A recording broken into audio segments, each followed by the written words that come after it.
Hope for the blind, an artificial retina that can help the sightless regain some of their vision. It's just been approved in Europe. The FDA may soon do the same here in the U.S. CBS News correspondent John Blackstone has more. For Dean Lloyd, the world hasn't always been dark. I had functional vision until I was 34 or 35 years old. And then I lost almost all of it in 6 months or less. Blindness robbed him of watching his daughter, Lisa, grow up. I was 3 when Dad lost most of his vision, so I've never known my father to be sighted. The memory is still there. Still, Dean has thrived over the years. He became a lawyer, opening his own practice. He does housework. He accepted that he would never see again. Let there be light.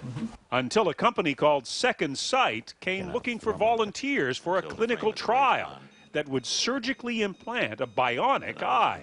And my dream was for my dad to be able to see again. When he said he wanted to participate in this study, I was very excited about it. The device starts with a tiny video camera mounted in a pair of glasses. A transmitter in the glasses sends the images to a chip implanted on the back of the damaged eye.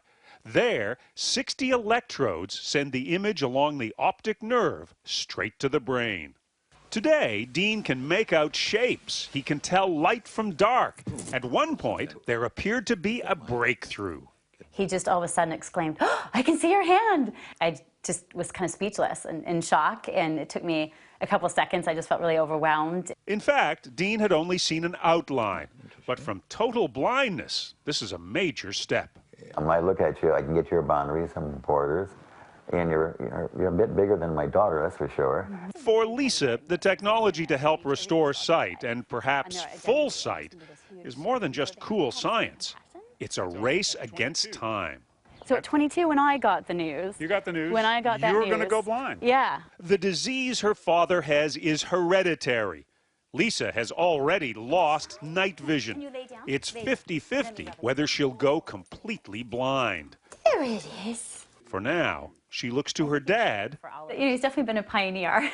And to the future. For me, if I do lose all of my sight, Dad's definitely shown me what to do and how to live my life, and I'm not wigged out about it. John Blackstone, CBS News, Sunnyvale, California.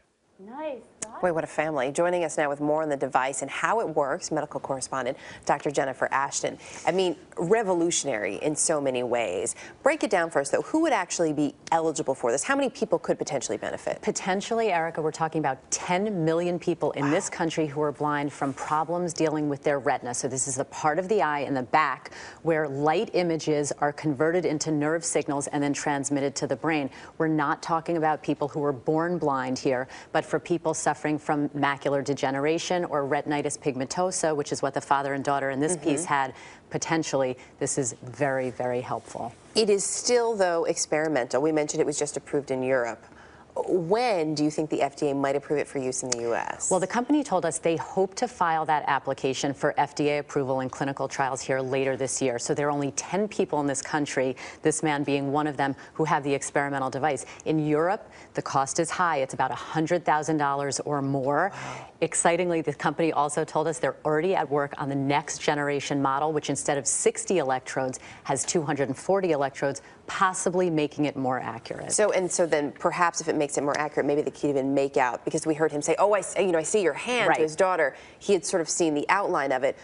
Could that mean that maybe they could make out more in terms of images? Hopefully more accuracy. An interesting historical perspective, Erica. This is really where cochlear implants for people who are deaf, this is where they were 26 years ago. So we're a little behind that, but for visual problems, blindness, this is very, very exciting. Look at how far that has come too. Absolutely. Great news. Jen, thanks for being here this morning.